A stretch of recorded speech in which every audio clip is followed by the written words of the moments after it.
Bonjour à toutes et à tous. Bienvenue à l'Institut national des sciences et techniques nucléaires. Nous sommes ravis de vous accueillir aujourd'hui pour cette conférence « Transformation pédagogique et numérique, passer de l'enseignement à l'apprentissage ». Je suis vraiment désolée du petit retard que nous avons pris. Donc sans plus attendre, je vais laisser la parole à M. Philippe Correa, directeur de l'INSTN. Merci. Bonjour, uniquement quelques mots pour souhaiter donc la bienvenue Madame Arnaud du ministère qui va nous parler de sujets sur lesquels l'INSTN est fortement engagé, l'innovation pédagogique, l'innovation numérique, la combinaison de ces deux types d'innovation, les approches par compétences, l'insertion professionnelle, bref des sujets sur lesquels nous sommes complètement inscrits, dont on parle beaucoup à l'INSTN, mais qui ne sont en fin de compte que l'illustration localement de quelque chose de plus profond qui se passe en France, qui se place en fin de compte dans tous les pays du monde, puisque ce sont des évolutions sociétales très fortes. Donc merci d'être venu à ce séminaire, cette réunion d'information. Et sans attendre, je passe la parole à Madame Arnaud.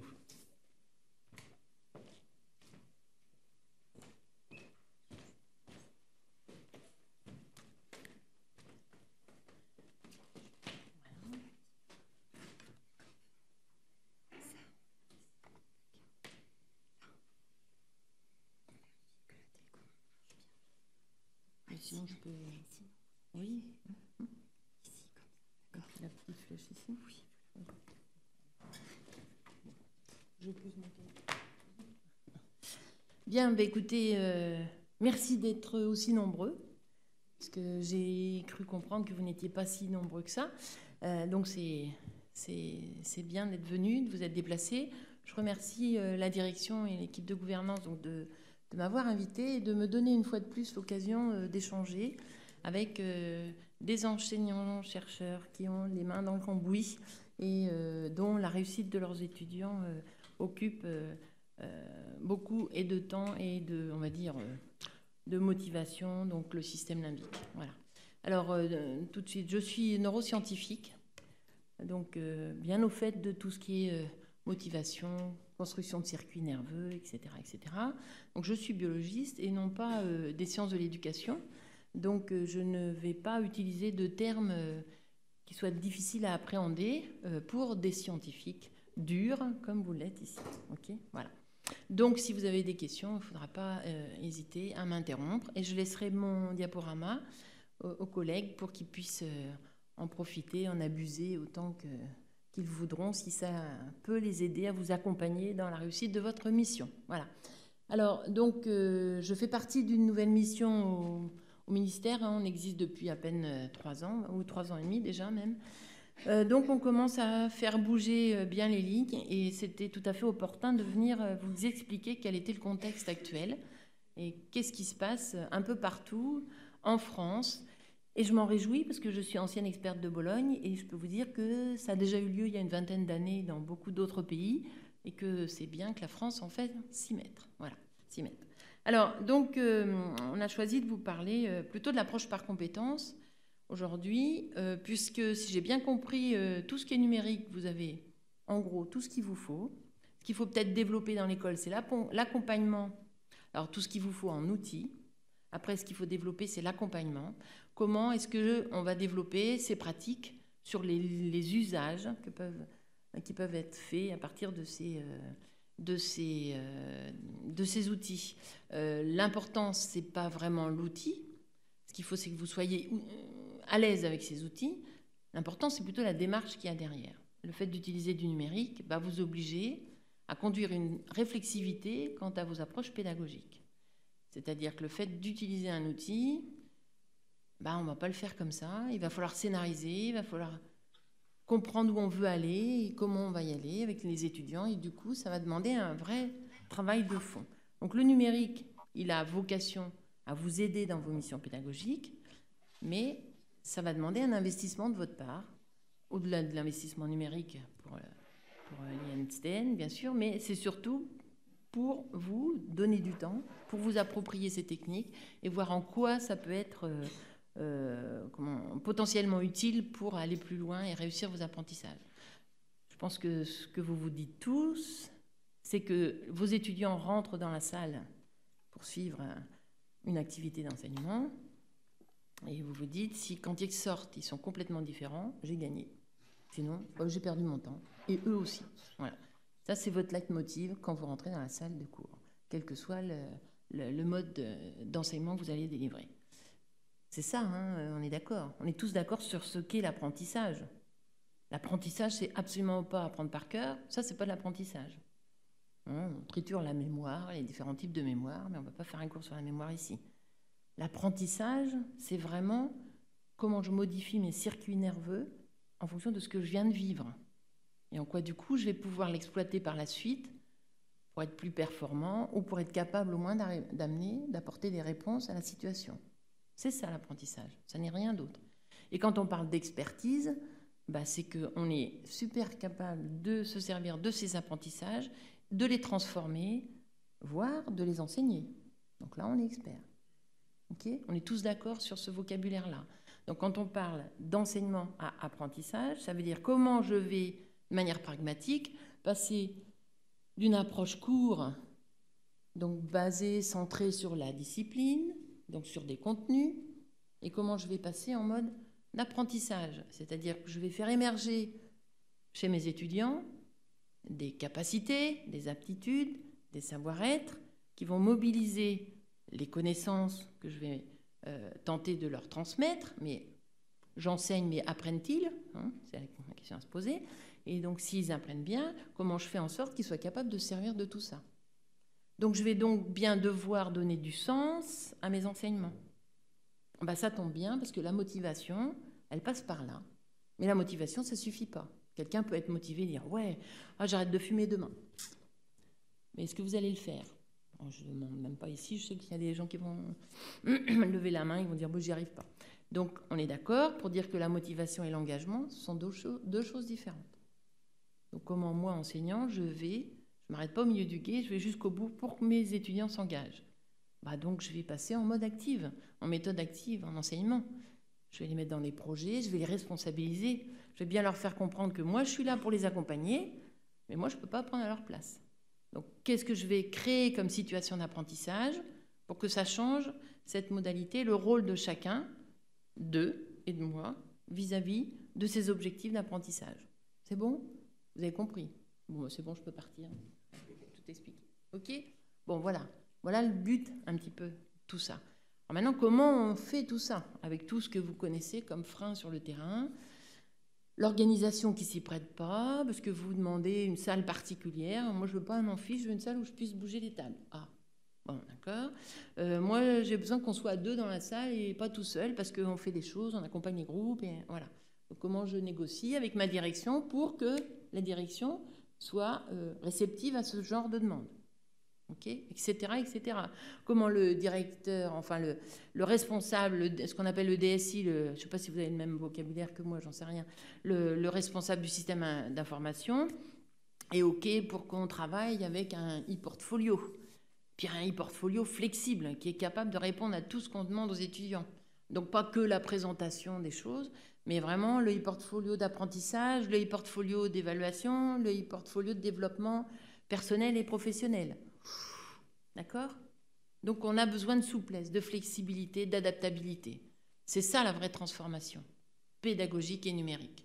Comment le numérique répond aux besoins de la pédagogie. Bon, j'en vois qui sourit, donc vous allez peut-être avoir des revendications. Vous m'avez invité, faut assumer maintenant. Bon, mais c'est tout le monde y va. D'accord? Donc, l'essentiel, c'est que vous ayez une vision de à quoi sert votre établissement et qu'est-ce que c'est pour vous, quelqu'un qui sort de votre établissement. C'est quoi le produit final? Et si vous êtes tous d'accord là-dessus, il n'y a pas de problème. Et tout le monde va ramer dans le même sens. Si déjà il y a un hiatus ou ça manque d'explicitation, forcément il va y avoir des couacs et des ratés. Donc, comment on fait pour tous mettre le potentiel autour de ces objectifs qui sont partagés? Allez, c'est parti. Bon, alors d'abord, rappelons bien le contexte. Si on parle de compétences aujourd'hui, ce n'est pas une lubie de votre directeur ou de votre sous-directeur, ce n'est pas une lubie de la ministre Frédérique Vidal, c'est bien parce qu'on est dans un contexte international. Alors, je ne vais pas ici vous refaire l'historique du processus de Bologne, qui n'a rien à voir avec les pâtes bolognaises, mais c'est bien parti de ce principe-là. Alors, il y a 2 grands dispositifs ont été mis en place. Le premier, c'est le processus universitaire qui date de 98-99. Claude Allègre, à l'époque, était ministre de l'Enseignement supérieur en France, qui, avec son collègue italien, son collègue allemand et son collègue anglais, ont dit « Oh là là, mais ça ne va plus, il va falloir faire quelque chose pour que l'enseignement supérieur en France soit compétitif par rapport à ce qui se passe à l'international. » Bon. Et puis, ils sont partis là-dessus, sur ce processus. Et dès l'année d'après, tout un tas de pays ont dit « Ah, mais nous aussi, on veut y aller, on veut être de la fête. » Donc 17 pays, hop, et c'est parti. Et c'est comme ça qu'on a eu les textes du LMD en France, c'est la déclinaison du processus de Bologne, dès 2002, avec les premiers textes officiels qui ont un peu imposé un gros changement dans nos universités. À l'époque, Jean-Marc Montet, qui était directeur de l'enseignement supérieur, avait dit « Ouh là là, il nous faudra 10 ans pour faire ça. » On est déjà en train de terminer les 2 dizaines et on n'est pas encore arrivé au bout. Mais on va y arriver, on va y arriver. Bien. Le deuxième processus, c'est le processus plus politique, la stratégie de Lisbonne, l'économie de la connaissance.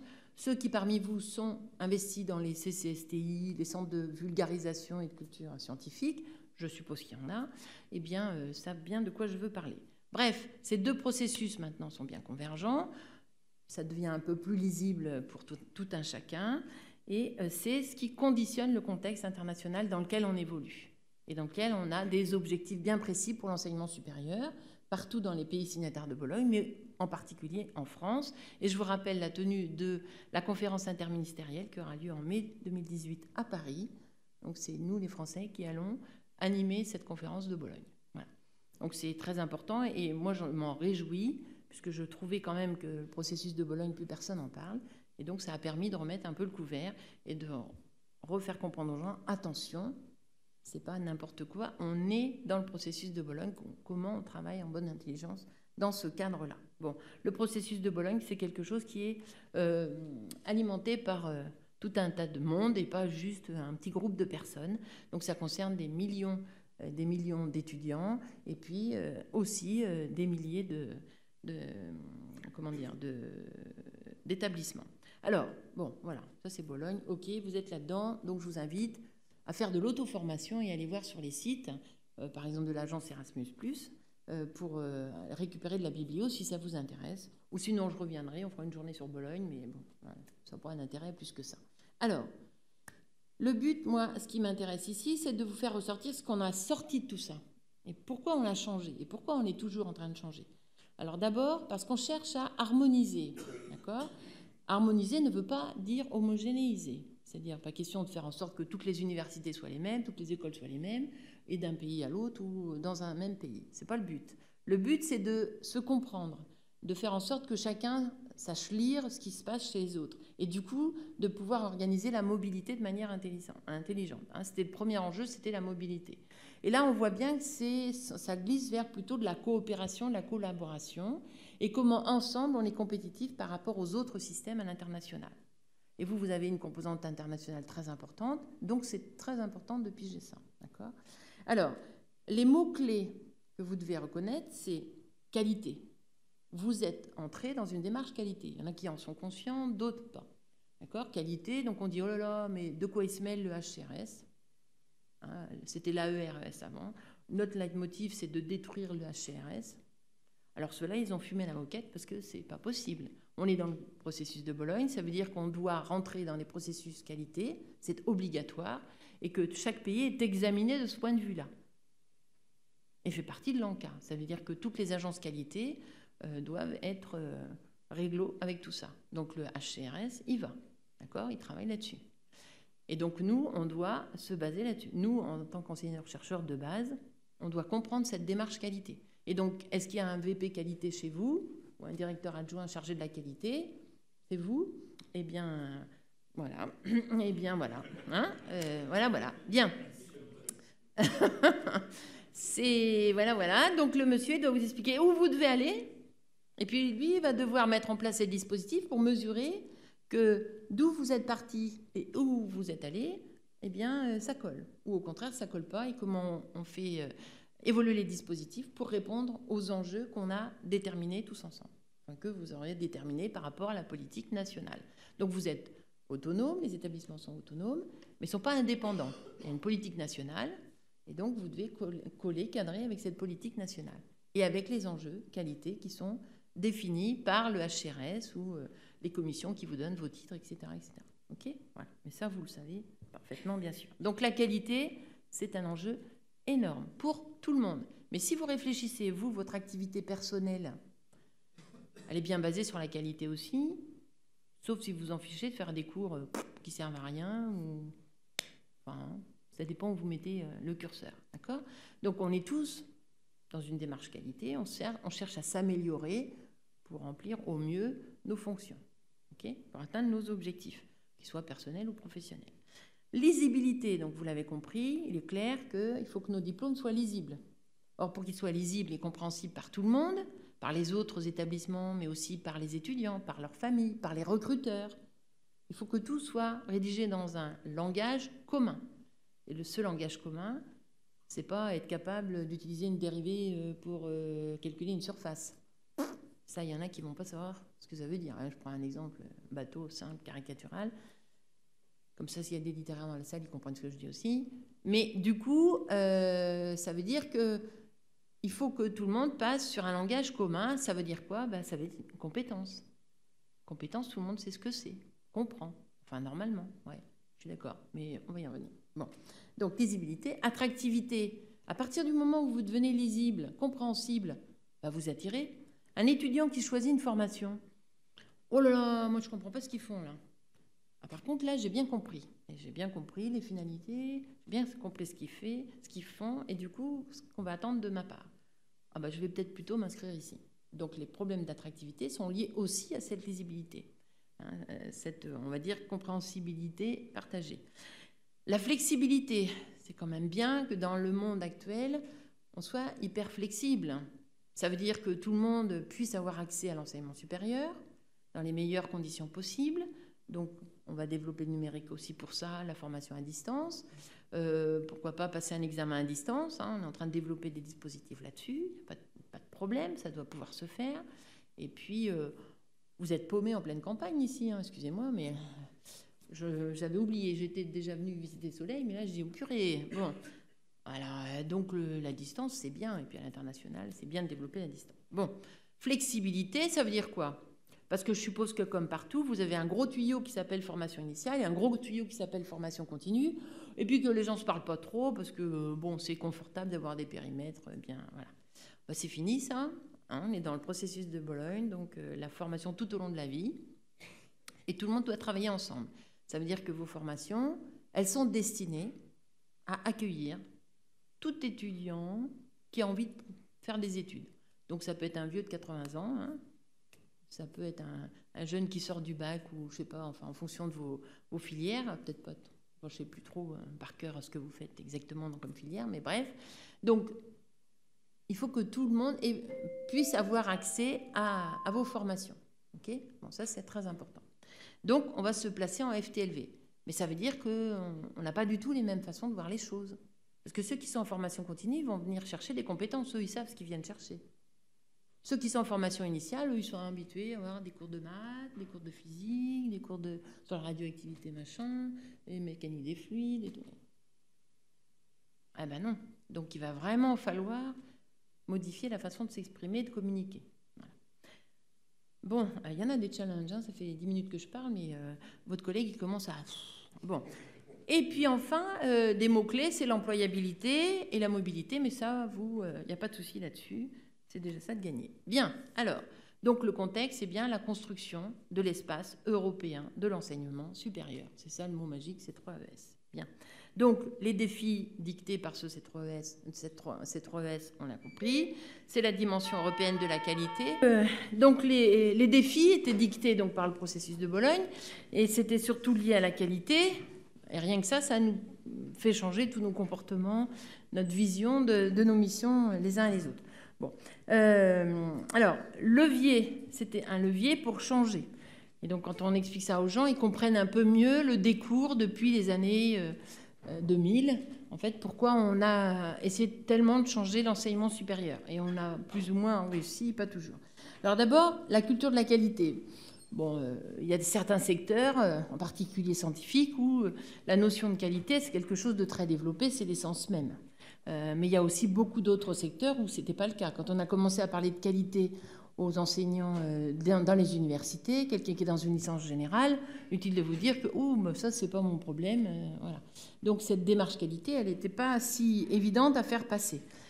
Il est clair que pour nous, pour la pédagogie, ça va vraiment être lié à la définition d'objectifs partagés. Donc, quels sont nos objectifs? Quelle est notre vision du diplômé ou du formé en continu, ce que vous voulez? Et c'est à partir de là qu'on va pouvoir établir cette démarche de qualité. Des capacités d'auto-évaluation. C'est vrai que finalement, c'était la première fois qu'on demandait à des gouvernances de réfléchir à ce qu'ils faisaient et pourquoi ils le faisaient. Et ça, c'est vraiment la culture de l'autonomie.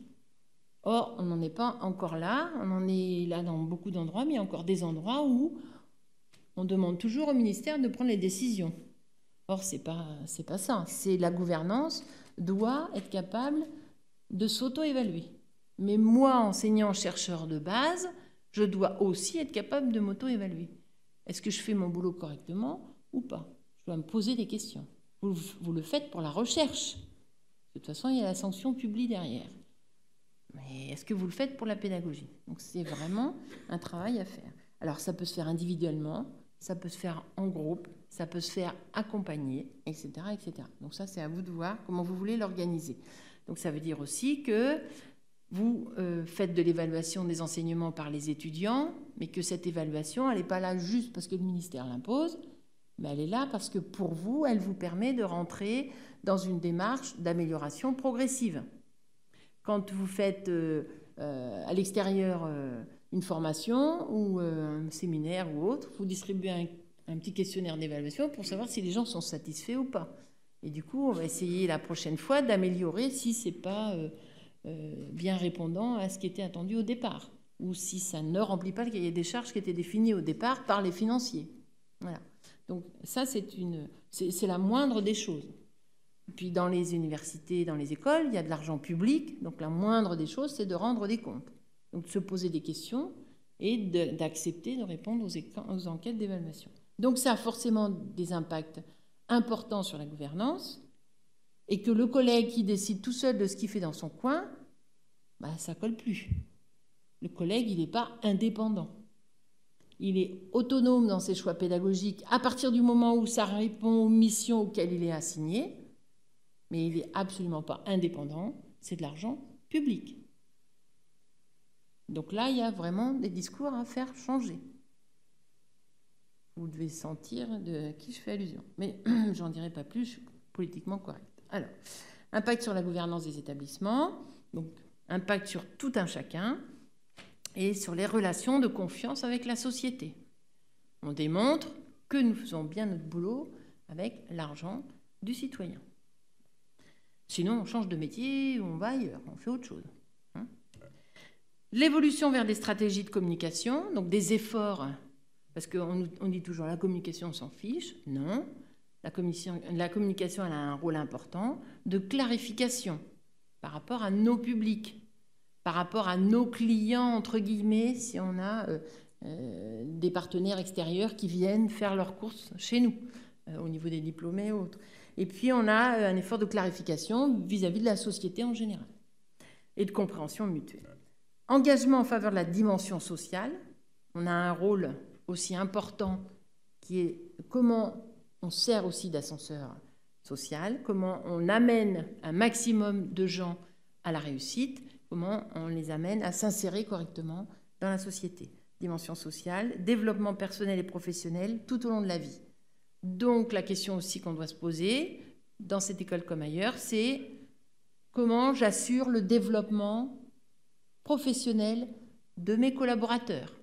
Est-ce que dans mon établissement, je fais en sorte de bien reconnaître qu'on doit conduire l'évaluation des activités qui sont conduites et voir comment le potentiel que j'ai peut répondre à ces attentes. Et du coup, mesurer le delta entre le potentiel et ce qu'on en attendrait. Il y a probablement ici, dans cette salle, des collègues qui ne se sentent pas à l'aise avec l'usage ou avec un outil numérique, qui ne se sentent pas à l'aise vis-à-vis de leur public, parce que finalement, ils trouvent qu'ils ne sont pas en adéquation avec les attentes du public. On sait très bien que dans un établissement, parfois on nous demande de faire des cours qui ne relèvent pas de notre champ de compétences en recherche, mais c'est normal, on ne peut pas faire autrement. Donc comment on fait pour amener ses collègues à gagner en confiance, à être sécurisés et à pouvoir prendre leur pied à faire leur métier? Donc ça, c'est aussi un rôle de l'établissement. Donc ça veut dire, est-ce que vous avez un responsable RH ici? Probablement. Voilà, je ne sais pas qui c'est. Mais lui aussi doit être sensibilisé à la question. Parce que qui dit transformation en approche par compétence, dit prise en compte de l'accompagnement, du temps de la réflexivité, du temps de la collaboration en équipe, que ça va demander. Et donc, là aussi, il va y avoir une transformation à ce niveau-là. Donc, culture de la qualité, long de la vie, etc. J'ai dit. Et harmonisation des cadres de certification, ça veut dire que tout le monde ici doit savoir ce que c'est qu'un cadre de certification, parce que c'est ce qui va vous permettre de faire le lien entre le monde académique, l'éducation et la vie professionnelle. Là, je suppose quand même que vous avez déjà été sensibilisé à ça. Et donc, juste pour l'histoire, depuis les descripteurs de Dublin, donc là je parle de 2008, mais ça existait bien avant, on parlait de learning outcomes, donc des résultats d'apprentissage et donc des compétences.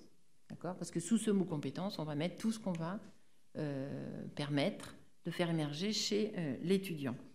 Et donc, ce qu'on doit maîtriser aussi, ce sont les outils de Bologne.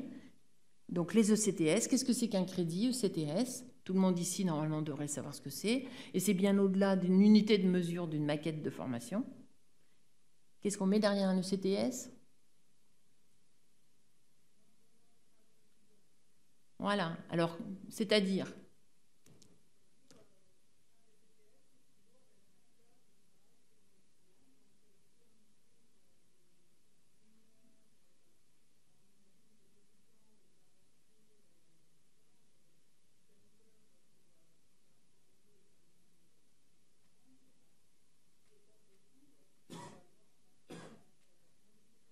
Alors, ça, c'est la vision réductionniste, on va dire, de l'ECTS.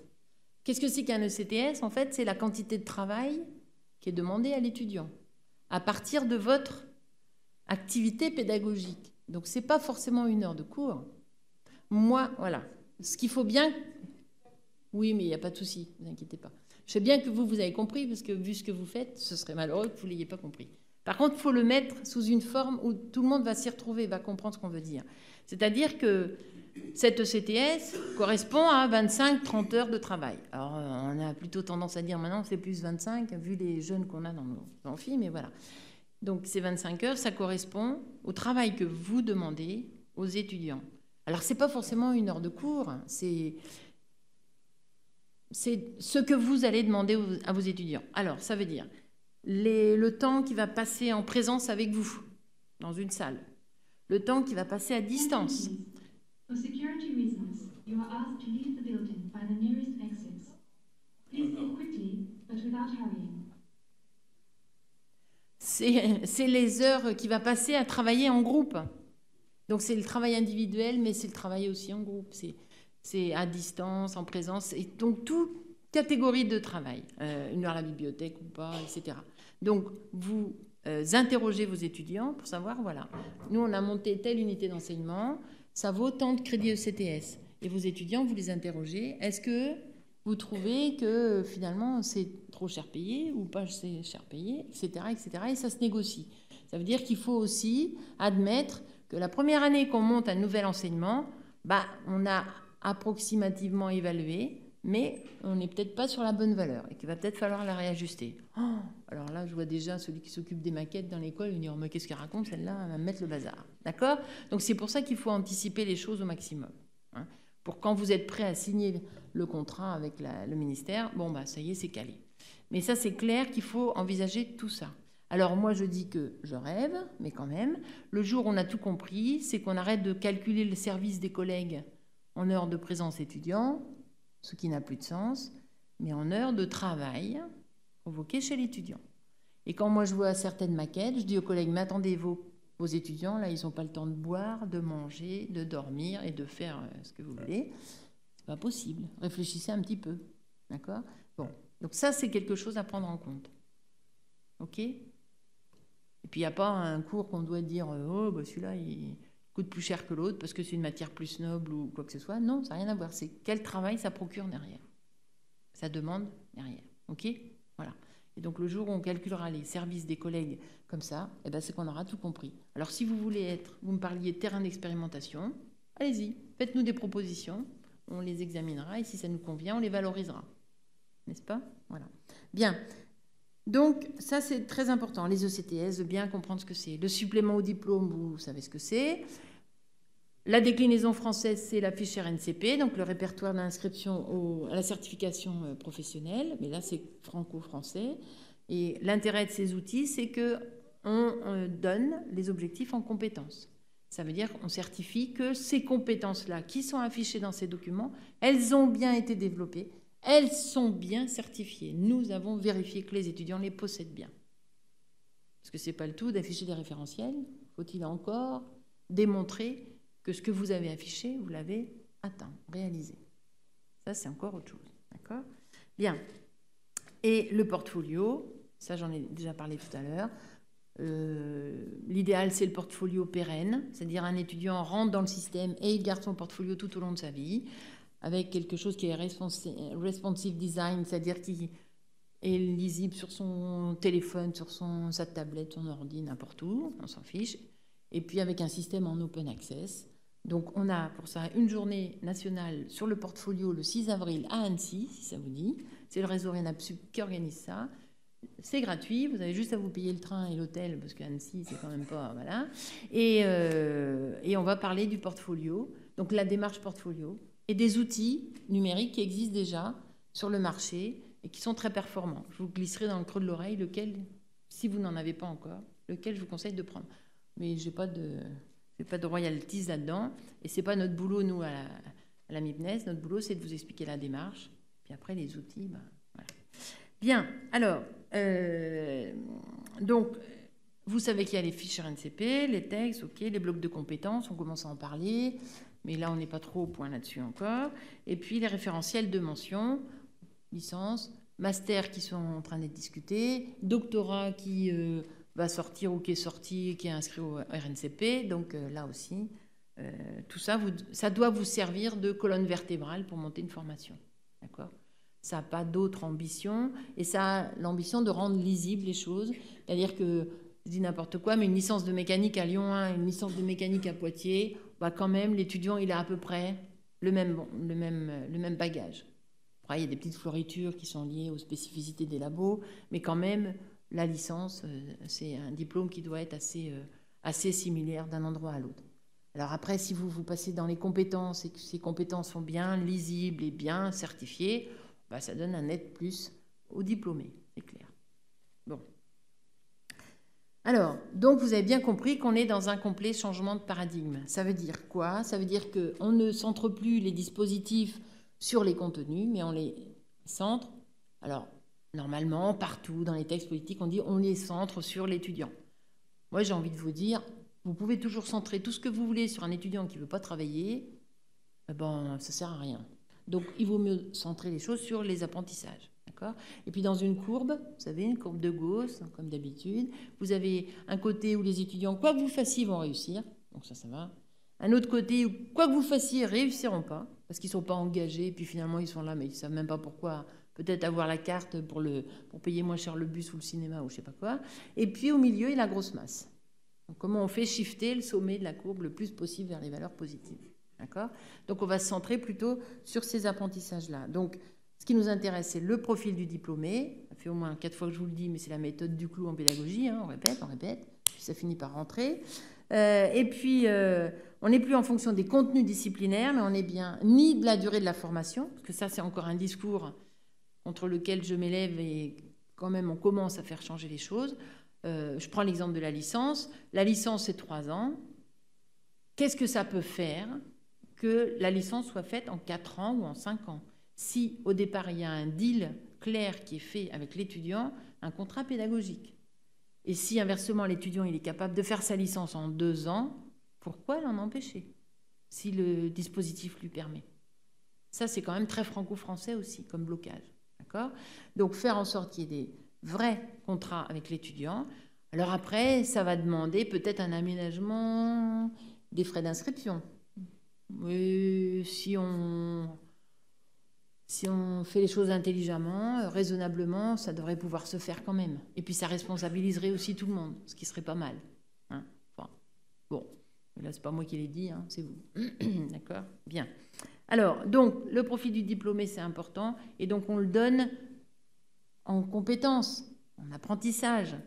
Finalement, le fait de passer dans ma formation, ça a permis à cet étudiant d'apprendre quoi ? Qu'est-ce qu'il sait faire maintenant ? Qu'est-ce qu'il est capable de proposer ? Okay ? Donc, ces résultats d'apprentissage certifiés. Et quel que soit le mode d'apprentissage, donc que ce soit en mode formel ou informel, non formel, en formation initiale ou continue, en présentiel ou à distance. Alors, il est clair que en ce moment, on travaille sur des textes. On est dans un projet européen qui s'appelle ExtraSup. Comment on va valoriser les compétences extracurriculaires, c'est-à-dire tout ce que vos étudiants ont appris avant de venir chez vous. Comment vous êtes capable, ou pendant qu'ils sont chez vous, comment vous faites pour le valoriser ? Vos étudiants ne sont pas arrivés tout nus. Ils ont vécu déjà plein de choses. Ils ont appris plein de choses. Ils savent faire plein de choses. Est-ce que vous le savez ? Est-ce que vous avez discuté de ça avec eux ? Est-ce que vous avez cherché à le valoriser ? Parce que c'est lui faire perdre son temps que de préparer des choses pour lesquelles il est déjà super up-to-date. C'est pas la peine. Au mieux qu'il passe son temps à faire autre chose. Donc comment on fait pour rentabiliser tout ça ? Mais on a notre culture, nous, d'enseignants universitaires, où tout ce qu'on n'a pas fait nous-mêmes, on n'y croit pas. Hein, c'est d'ailleurs difficile d'accepter des étudiants qui viennent d'une autre filière d'ailleurs, où on met toujours en doute, oh là là, mais je ne suis pas sûre que ça, il l'ait bien vu et tout. Voilà. Hein, du moment qu'on a l'impression de ne pas maîtriser, ça y est, ouh là là là. Bon. Donc ça, il faut qu'on évolue aussi là-dessus. Si on évolue là-dessus, on fera bien plus facilement la formation tout au long de la vie et on va pouvoir développer la VAE. Parce qu'on n'est pas bon en France sur la VAE. D'accord ? Voilà. Donc il y a un manque. Hein, les collègues de l'EDF, là, ils se coupent la tête. Hein, c'est vrai quand même. Il faut bosser là-dessus. Il faut développer la VAE. Donc il faut faire changer la culture de tout le monde là-dessus. Hein. Et puis instaurer ce climat de confiance. Donc se doter de dispositifs qui sont capables de nous aider à outiller cette confiance. Comment on fait pour que la relation elle soit claire entre le demandeur de validation extracurriculaire ou de VAE et nous. Et comment on peut en profiter et faire profiter tout le monde. D'accord ? Ça, c'est à nous d'inventer ça. Quand je dis nous, c'est nous tous. Donc nous, on soutient ces projets-là aussi qui vont dans ce sens-là, nous, ministère. Alors, comparaison des certifications, vous avez compris. Donc ça veut dire que plus on est lisible, plus on travaille sérieusement, plus on est inscrit dans une démarche qualité, et plus ça va être facile pour l'étudiant de choisir sa formation, pour le recruteur de choisir les diplômés, parce qu'il sait ce qu'il y a derrière. Et tout d'un coup, il a compris ce que ces jeunes-là peuvent apporter à son entreprise. Alors, ça veut dire quoi ? Tout ça, eh bien, qu'il faut avoir des éléments de langage communs. Il faut qu'on soit sûr de bien parler tous de la même chose. Bon, j'étais à une réunion interministérielle l'autre jour et une intercommission du CNEFOP. J'étais un peu surprise de certains discours. Okay ? Oh, une compétence, ça ne peut s'exercer que dans le milieu professionnel. Et banane, non mais ça ne m'a pas la tête. Bon, c'est parce que c'est une culture, et les gens, ils voient les choses par leur bout de lorgnette, leur culture. Ils sont un peu narrow-minded, comme on dit. Hein. Donc, ouvrons un peu tout ça. Alors, dans l'enseignement supérieur, qu'est-ce qui est très utile ? C'est d'abord de tous tomber d'accord sur des définitions. Alors, moi, un jour, au ministère, on m'a dit « Est-ce que vous pourriez écrire un livre blanc sur la compétence ?» J'ai regardé, je dis « Vous me donnez combien de temps ? 3 ans ? 2 ans ? » Ah non, 1 mois, 15 jours, 1 mois. Non, mais ça va bien la tête, là. Vous avez vu tout ce qu'il y a comme définition des compétences et toute la bibliographie, la littérature qu'il y a là-dessus dans tous les sens. Ça va pas bien la tête. Donc, non. J'ai dit non. Bon, voilà.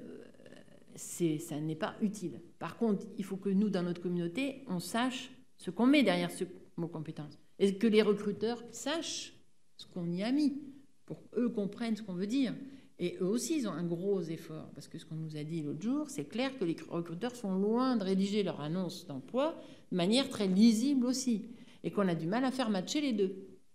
Et du coup, le recruteur, il ne trouve pas qui recruter, et le recruté, lui, il ne trouve pas de boulot. Alors qu'en fait, si on faisait un petit effort, ne serait-ce que de vocabulaire et de sémantique, on y arriverait.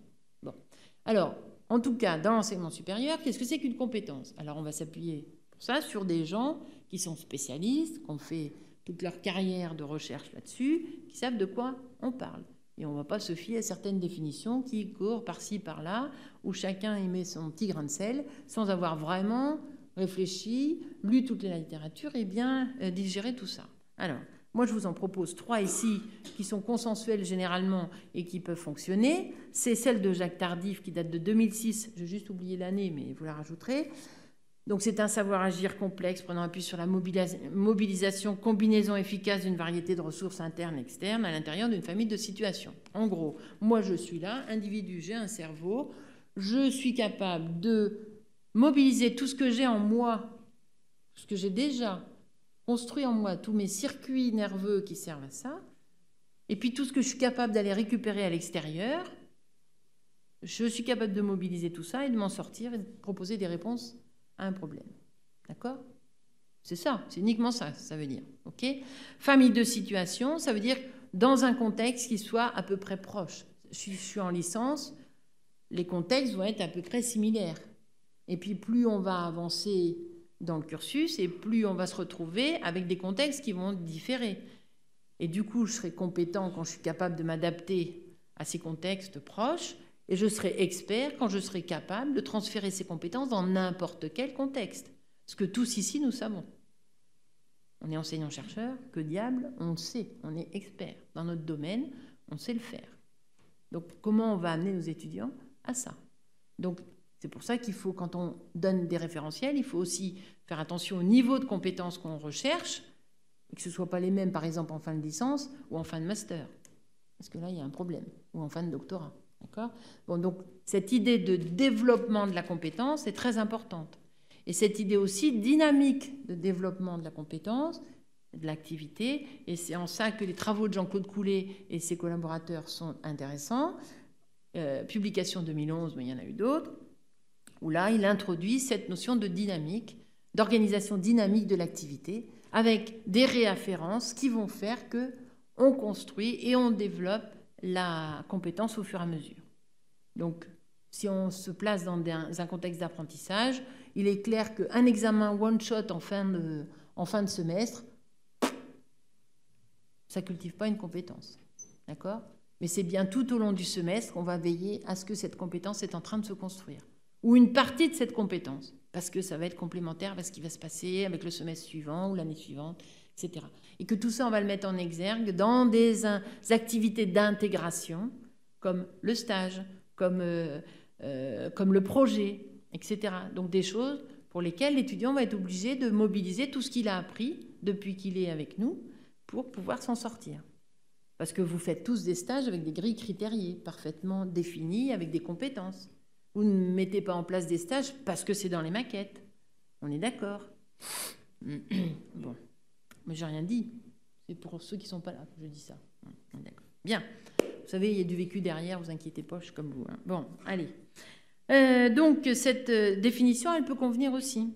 Et puis, il y a celle, bien sûr, du guide d'utilisation des ECTS. Donc, il y a une version française en 2015 qui vaut ce qu'elle vaut, mais qui donne une définition assez consensuelle, très générique de ce qu'est la compétence. Donc, si vous maîtrisez bien ces choses-là, affichez-les dans les couloirs, eh bien, tout ira bien. Et puis, les étudiants sauront aussi ce qu'ils ont à mettre derrière ce mot compétence. Et il n'y aura plus de bagarre pour opposer compétences et connaissances. Et ce sera clair. Et donc, quand vous ferez des examens, eh bien, vous vous positionnerez à des moments pour plutôt contrôler effectivement si les connaissances ont bien été acquises, mais surtout si vos étudiants sont capables de mobiliser ces connaissances pour en faire quelque chose. Ce qui aurait évité de très nombreuses générations de doctorants qui, quand on les a devant nous, on leur dit « De quoi êtes-vous capable ?»« De rien, je ne sais pas. » Alors qu'ils sont très compétents sur plein de choses, mais ils ne savent pas le dire, ils ne savent pas le verbaliser, parce qu'ils n'ont pas pris conscience que tout ce qu'ils connaissent, eh bien, ils l'ont mis tout simplement en musique pour pouvoir solutionner des choses. Okay ? Bon, c'est juste une prise de conscience. Si moi, ici, je vous disais, demain, vous montez votre portfolio, donc vous allez bien développer ça en compétences, je pense qu'il y en a certains parmi vous qui vont attraper mal au crâne. Mais ce n'est pas grave, c'est un travail réflexif à faire sur soi-même, donc à faire à nos étudiants, mais aussi à faire sur nous. Parce que bon, on fait un CV pour le CNU, le CNRS ou qui vous voulez, mais bon, est-ce qu'on parle vraiment de compétences là-dedans, hein ? On dit des choses, mais on n'est pas capable de les prouver quand même. part les publis, nombre de publis. Bon. Donc, vous voyez, tout ça, c'est lié à un contexte. C'est pas facile. Je ne suis pas en train de vous dire que cette transformation, elle va se faire de soi et qu'elle va être facile. Elle va être compliquée, elle va prendre du temps, donc de l'investissement au départ en temps humain. Elle va nécessiter de l'accompagnement au changement, ça c'est très important. Mais il faut le faire. On n'a plus le choix. Puis on court déjà derrière les autres. Je veux bien qu'on dise qu'on est compétitif, mais il faut être crédible. Parce qu'il y a quand même beaucoup de choses qui se passent à l'étranger où ils disent « on ne comprend toujours pas les Français, comment ils raisonnent ». D'accord ? Bon. Alors, bon, donc maintenant on va rentrer un peu dans le dur. Donc là, j'aurais besoin de savoir s'il y a un conseiller pédagogique ici ou quelqu'un qui vous accompagne dans cette réflexion sur les scénarios pédagogiques. Bon. Très nombreux. Alors, donc ça veut dire aussi qu'il faut des gens comme ça qui vous aident. Alors, vous allez structurer les choses. Hein, vous allez avoir sans doute des projets, de nouvel enseignement à monter. Vous pouvez travailler sur ceux qui existent déjà et vous allez vouloir les transformer pour les passer en approche par compétences. Ou alors, vous allez travailler sur de nouveaux projets. Parce que peut-être c'est plus facile. C'est à vous de voir. Il y en a qui font ça par petits bouts, d'autres qui vont complètement, tout l'établissement y va du jour au lendemain. Tout dépend. D'accord ? Alors, vous savez bien que quand vous montez un enseignement, vous commencez par faire un premier choix qui va être structurant. Ce choix, c'est est-ce que je passe par les contenus disciplinaires ? Donc là, je ne vous pose même pas la question. Si je demandais lever la main, ceux qui sont là-dessus, j'aurais une grande majorité, je pense. Donc, c'est ce qui est le plus répandu, malheureusement, mais qui n'a plus de sens pour les étudiants d'aujourd'hui. Ça, c'est clair. Et toutes les études le montrent. Et toutes les études sur l'engagement et la motivation des étudiants le montrent aussi. Donc, si vous ne vous posez pas la question, il y a un vrai problème derrière. La formulation d'objectifs d'apprentissage. Parce que même si vous êtes super orateur et que vos étudiants adorent vos cours parce qu'ils ont l'impression de tout comprendre tout d'un, quand on fait les évaluations et des vraies évaluations, ça ne donne pas de meilleurs résultats. Les étudiants ont peut-être passé un moment plus agréable, mais il n'y a rien derrière. Hein, je vous répète, l'apprentissage, c'est vraiment mobiliser, s'investir, vivre quelque chose au niveau sensoriel dans une activité. Sinon, il n'y a pas d'apprentissage. Il n'y en a pas, c'est pas vrai. Hein, c'est pour ça que les MOOC, ça ne réussit pas tellement. Parce que les MOOC, les gens sont passifs souvent devant les MOOC, ça ne sert à rien.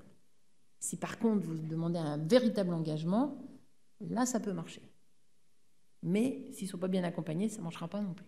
Okay ? Alors, deuxième possibilité, la formulation d'objectifs d'apprentissage. Ça, c'est plutôt une vue qu'on va avoir dans le secondaire, un objectif, un type d'activité ou une petite organisation. D'accord ? Donc, c'est simple. Je vous rappelle qu'on est dans l'enseignement supérieur, donc ce serait plutôt vers le complexe qu'on s'orienterait, parce que c'est à ça qu'on doit répondre avec nos diplômés d'enseignement supérieur. Donc, en début de cursus, je veux bien, mais très très vite, ça ne va plus répondre. La spécification de situation professionnelle, donc normée, on est habitué, il y a un style de situation. Ça, c'est très bien pour les formations professionnelles, d'accord ? Que vous avez aussi, vous en avez aussi dans votre école. Donc, professionnel, ok, c'est bon. Mais tout le reste alors, d'accord ? Par exemple, on prend une licence générale. Comment on va faire ? Alors, ceux qui ont trempé dans les IUP, les DESS, les licences professionnelles, tout ça, ils savent de quoi je parle. Les autres en formation initiale dans les filières générales, un peu moins.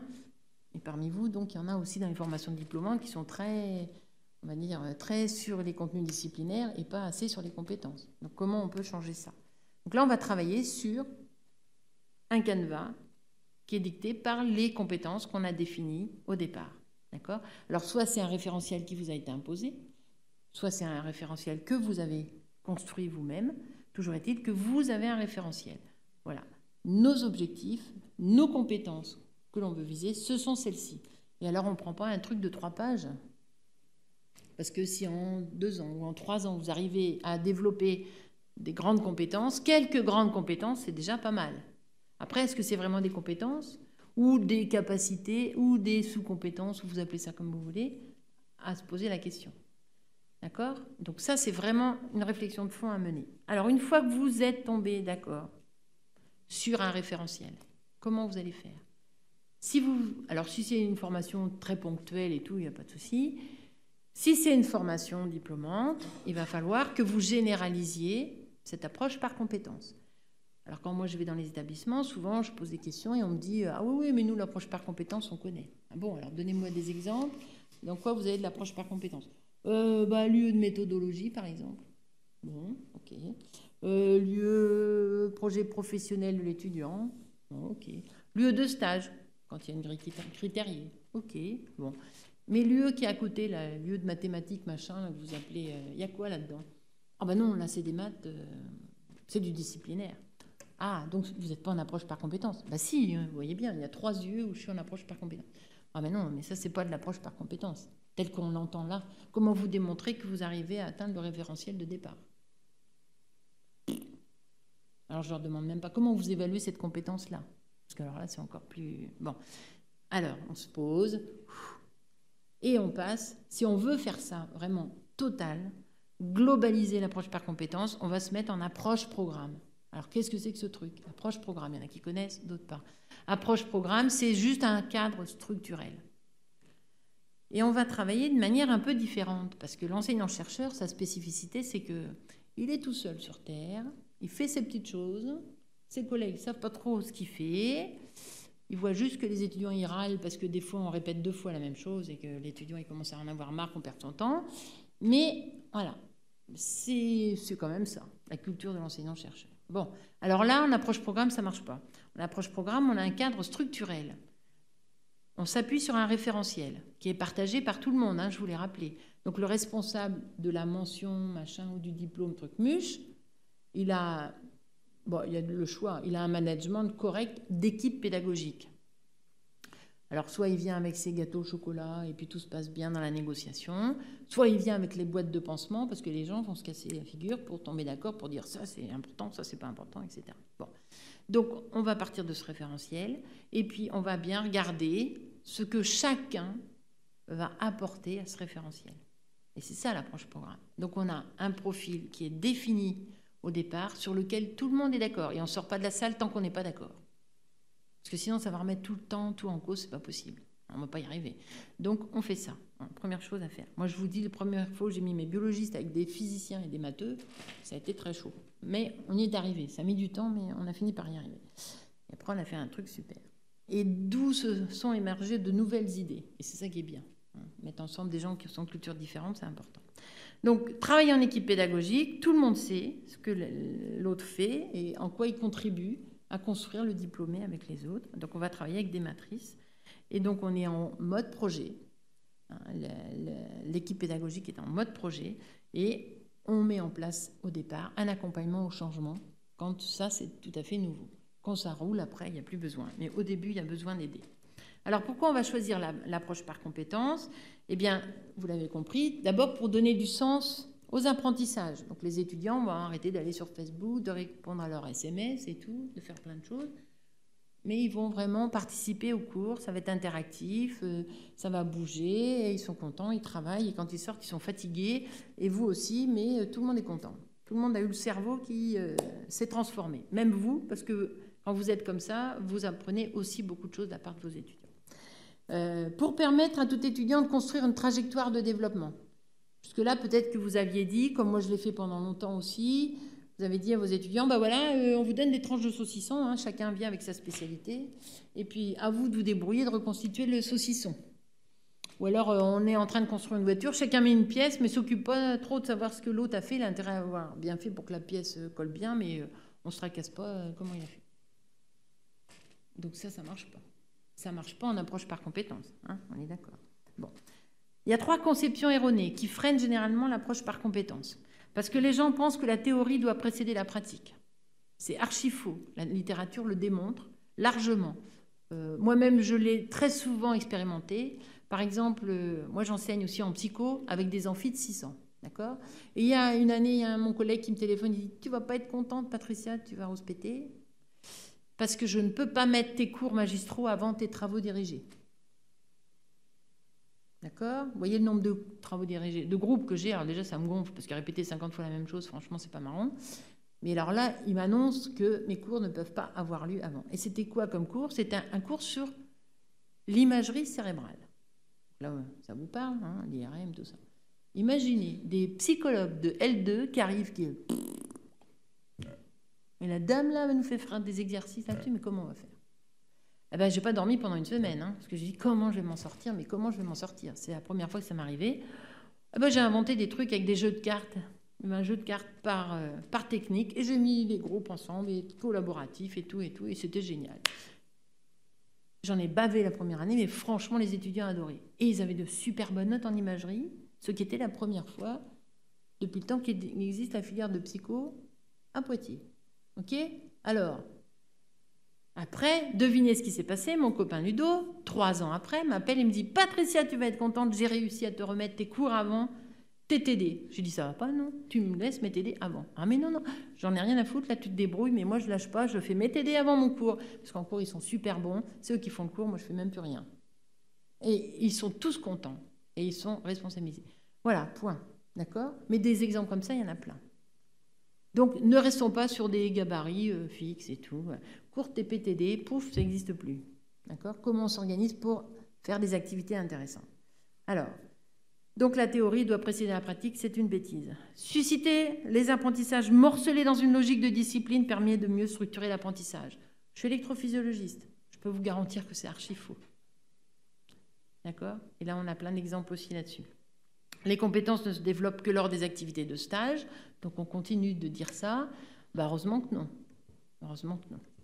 Okay? Puis il y a quand même des filières où il n'y a pas de stage. Et pourtant, les étudiants sont très compétents. Mais parce qu'on met en place des activités d'intégration qui leur permettent de travailler de la résolution de problèmes, des gros projets, etc., etc. Des petits exposés, tout un tas de choses. 3 notions essentielles. La mémorisation n'est pas un véritable apprentissage, parce qu'il faut effectivement qu'il y ait un véritable changement des circuits cérébraux pour qu'on puisse dire qu'il y a apprentissage. Hein, ça, je vous l'ai dit. Les synapses, vous connaissez probablement. Je ne vous fais pas un cours de neuro de base, mais quand même. Un apprentissage, c'est significatif s'il est profond et non en surface. Alors, il y a des tonnes de publications là-dessus aussi. Les premières vraiment significatives, c'était en droit. Parce qu'en droit, quand on commence à parler d'approche par compétence, voyez, bon, ça provoque de l'érythème, on va dire. Donc, ce qui se passe, c'est que on a demandé à des étudiants qui suivaient des cours de droit donc de passer un examen début décembre, voilà, comme d'habitude. Bon, les notes étaient correctes, en répartition gaussienne et tout le monde était rassuré. Et puis, en fin janvier, on leur dit... écoutez, si vous acceptez de participer à une expérimentation montée par les cognitivistes, eh bien, on va vous faire repasser un examen et puis on verra. Mais ne vous inquiétez pas, les notes ne compteront pas. Enfin, bref, jouez le jeu, mais bon, voilà. Et ils ont passé l'examen et là, c'était une catastrophe. Je vous dis pas le shift de la courbe. Bilan, savoir volatile. Ils ont appris pour l'examen, ils ont vite oublié, très vite, ils sont passés à autre chose. Si vous réfléchissez, c'est souvent ce qui se passe. Si on fait que de la restitution mnésique dans les examens, c'est ce qui se passe. Et puis, pourquoi ça se passerait autrement? OK? Bon, voilà. Donc, ça, c'est quand même très important de comprendre que l'apprentissage, il faut que ce soit en profondeur. Donc, il faut qu'il passe par tout un tas d'épreuves, de nombreuses épreuves différentes, mais qui permettent d'ancrer vraiment les apprentissages.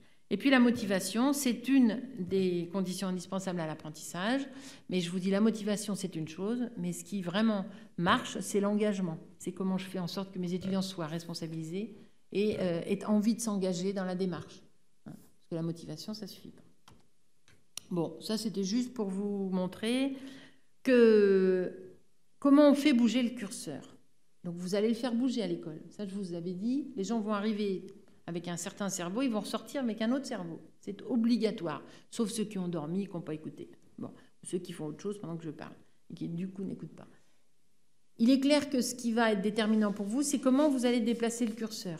Comment vous allez passer d'une approche par les contenus à une approche par les compétences. Donc, vous allez le faire progressivement, peut-être dans une activité d'enseignement au départ, et petit à petit, vous allez tester, vous allez voir que ce n'est pas si inconfortable que ça, qu'au contraire, ça fait émerger des choses intéressantes, que ça vous permet de faire évoluer, et du coup, vous allez y aller. Je vous préviens, de toute façon, une fois que vous y serez, vous ne pourrez pas revenir en arrière. Hein, c'est clair qu'on a beaucoup de mal à revenir à un enseignement passif sur des contenus après, parce qu'on s'ennuie en tant qu'enseignant. Et les étudiants s'ennuient aussi. Alors, donc, vous allez choisir où vous allez mettre votre curseur. Il est clair que ceux qui ne font que de l'approche disciplinaire, ceux qui les mènent, c'est uniquement les contenus par rapport à leur profil de recherche. Et ça, vous connaissez tous des exemples dans vos microcosmes. Par contre, au contraire, si on se tracasse de savoir comment on va aider à l'employabilité de nos étudiants, on va plus passer par l'approche par compétences. Ce qui ne nous fait pas nier notre approche disciplinaire non plus. Ils ont besoin de compétences de haut niveau. D'accord? Et ça, ce petit schéma avec le puzzle, ça veut bien dire que dans un cas, vos étudiants, ils ont du mal à organiser leur savoir disciplinaire les uns par rapport aux autres. Ils ne voient pas toujours l'utilité des choses. Moi, j'enseigne en psycho. Quand j'enseigne en sciences et quand j'enseigne en psycho, vous imaginez que je ne fais pas du tout la même chose. En sciences, ils sont acquis à la cause. En biologie. En psycho, ils sont là parce qu'ils ont horreur des sciences. D'accord? Imaginez. Et moi, je me dis, mais en tant que futur psychologue, ils ont besoin de savoir comment ça fonctionne, les récepteurs avec les molécules, parce que pour comprendre pourquoi le mec il fait une dépression et qu'est-ce qu'il faut faire pour l'aider. Est-ce qu'il faut lui donner des médocs ou au contraire, il faut l'accompagner et faire vivre des choses. La transduction sensorielle, comment ça marche? Je ne vais pas l'enseigner pareil à un psychologue qu'à un scientifique. D'accord? Il faut que l'étudiant il soit capable de faire un tout de ce qu'on lui enseigne. Voilà. Donc, d'où le puzzle en bazar que l'étudiant n'arrive pas à monter, et d'où le petit puzzle bien arrangé de l'autre côté. Vous voyez ce que je veux dire? Et là, on donne du sens. Et là, franchement, celui qui n'arrive pas à faire réussir ses étudiants, là, parce que là, ça marche à tous les coups. La difficulté que moi j'ai vécue, c'est qu'en psycho, les collègues m'ont dit, mais tu nous casses les pieds, parce qu'avant, la biologie nous servait pour faire le filtre et la sélection des étudiants, parce qu'on en avait trop à aller en master de psycho après. Et maintenant qu'ils ont des bonnes notes en bio, comment on fait, nous, pour les sélectionner? Ah les gars, c'est votre problème, c'est un master de psycho, c'est pas un master de bio. D'accord? Voilà. Donc ça change complètement. Je ne suis pas en train de dire que j'ai fait des super prix Nobel en bio, je suis juste en train de dire qu'enfin, ils ont compris à quoi ça servait la bio, et ils n'étaient plus fâchés avec la bio. Et ils ont accepté de s'engager pour comprendre ce que c'était que la bio. Comment, concept d'ADN, génétique, machin et tout. Tous les trucs qui leur cassaient les pieds avant sont devenus intéressants. Ok ? Donc là, je vous ai mis une diapo, vous la regarderez en détail avec ceux qui vous accompagneront dans votre transformation. Donc, en approche court, approche par compétence. Tardif, par exemple, dit bien qu'il y a une très... Vous testez ma résilience, là, c'est ça, Bon, d'accord.